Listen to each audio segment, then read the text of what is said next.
Good morning, YouTube. All right, we're about to make some pork chops that are so good they will knock your socks off. A little sweet, a little sour. We're doing an apple cider vinegar and apple jelly sauce that just is over the top delicious. You're gonna like this one. All right, let's cook, y'all. We got a family to feed.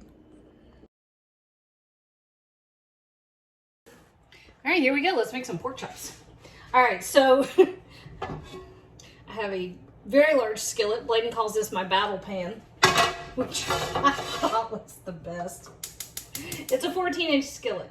I had a great big skillet. It wasn't that big. I had a big one and it broke finally. And I bought that one and it's huge. But I cooked for enough people that I was having to cook every night. I was doing stuff in batches and I thought, oh, that's silly. All right, so we're gonna put a couple tablespoons of butter in there and a couple tablespoons of olive oil. You do the olive oil because it has a higher smoke point and it won't burn. You do the butter for flavor. Now I have 4 bone-in pork chops. Ta-da! You can buy those, listen, go to the store and you buy those big packages of assorted pork chops, right? And they're gonna put the real pretty ones up on top, which is what these are, is the nice pretty ones. And then the ones underneath are the ones that are a little bit weird and janky, but you get some pretty ones up top for the lower price. So there we go. All right, so let's get these seasoned up while our butter melts. I've got my skillet over here preheating to about medium. And I've got just some kosher salt. I have once again lost my pepper mill, so we're gonna use pepper out of the little thingy. Where'd it go? Here we go. I never can keep up with a pepper mill. I'm not, for once, using garlic. I think that the other flavors we have going on here are plenty. It's a clean, light, simple flavors. They're just fabulous. Garlic is kind of over the top. Kind of competes, I guess. We don't want that to happen. There we go.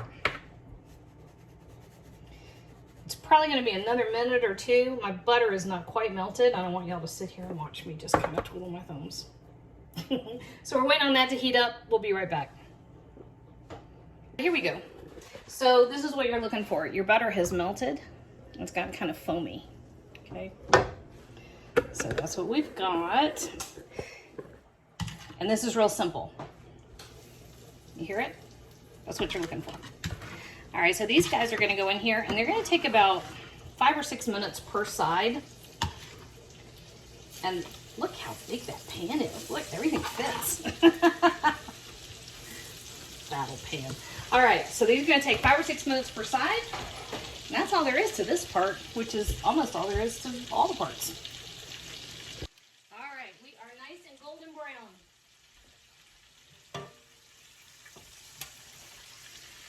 See, perfect. All right, so we're gonna pull these out of here, get that color, and just let them sit over here and hang out for a minute.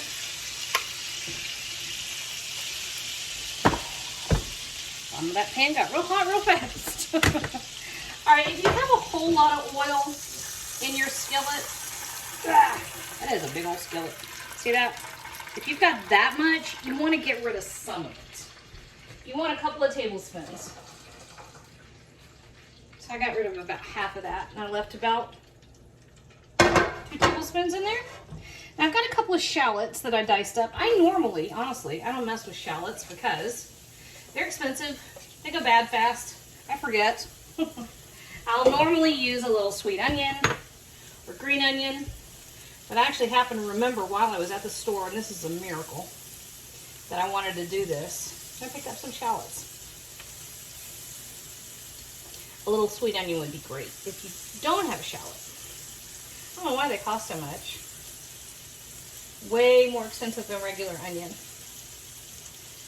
There we go. All right, we're just gonna let that sit for about 3 or 4 minutes, just to let them get nice and fragrant and start to soften, and we'll be right back. Here we go. Look how nice those are. And they smell amazing. Maybe I'll reconsider my stand on shallots. All right, a couple things we're gonna do here. I have several sprigs of fresh thyme. Love fresh thyme. I love thyme and pork. I'm doing some kind of classic flavor combinations here. Turn it down just a touch. All right, so we have also a little Dijon mustard, tablespoon or 2. If you love Dijon mustard, make it 2. I love Dijon mustard.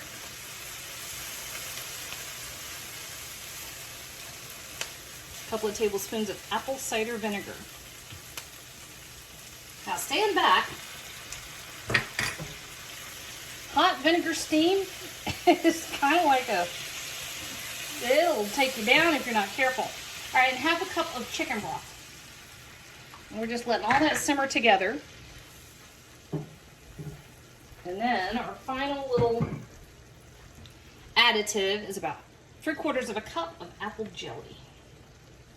So we have a little kind of agrodolce situation here. A little sweet, a little sour. The vinegar, the mustard, and then the jelly. And we're going to let that dissolve in. Here we go. All right, this is it, y'all. We're just going to let this sit and come to a simmer and let that jelly melt. We're going to add our pork chops back. So probably 2-3 minutes here. All right, this is perfect. Let's see. How about that?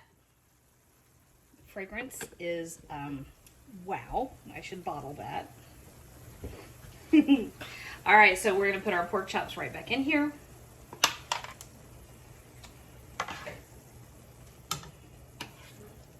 And see the juices that collected while those were resting?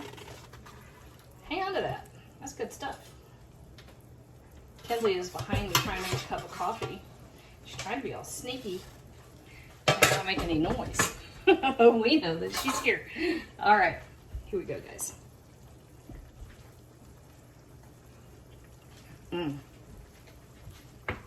Okay, that is spectacular. And I think it took all of about 20 minutes start to finish. Apple jelly glazed pork chops. You want to make that? Yeah, you do. You can get the battle pan.